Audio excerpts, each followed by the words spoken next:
Kapin sa 240 ka mga tao ang patay. Human nga mahagsa ang Boeing 7878 Dreamliner pipila ka minuto human nga may take off ang maong abyon gikan sa syudad sa Ahmedabad sa nasod sa India paingon sa London kagahapon adlaw Hunyo 12. Mao na kini ang ilang worst aviation disaster human sa usa ka dekada.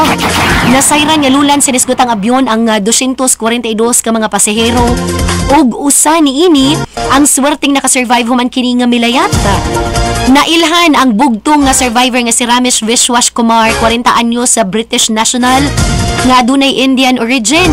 Sa pamahayag sa bugtong survivor na naglingkod kini duol sa emergency exit ug nadungog niini ang kusog kaayo nga talagsaong kasaba sa dihang mi take off ang flight 171 hangtod kini nga inanay nga nahagsa hinungdan nga milayat kini.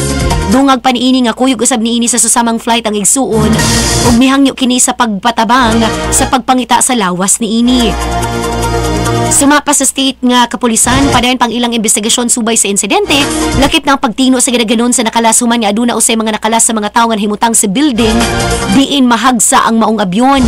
Sumapa si Air Traffic Control sa Ahmedabad Airport nga mibiya ang maong abyon pasado alas 1:39 sa hapon sa nahisgutang lugar sa dihang mihimo kinig mayday nga call nga nagpaila og emerhensiya hangtod nga wala nay response ang maong aircraft.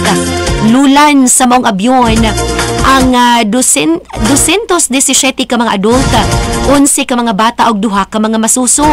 Kasamtangan nga gipangayuan og DNA sample sa mga kabanay sa mga pasahero aron sa pagtabang sa pag-ila sa mga lawas sa nakalas sa disgrasya.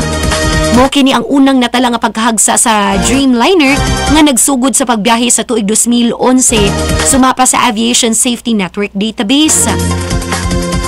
Samtang ang abyon nga nahagsa una kining milupad sa tuig 2013 ug gideliver sa Air India sa nilabay nga Enero 2014. Nagkanayon usab ang US Aerospace Safety Consultant nga si Anthony Brickhouse nga usa sa mga problema nga iyang nakita mao ang landing gear sa abyon nga nagpabiling na naog imbis nga mahipos kini atol sa paglupad sa abyon.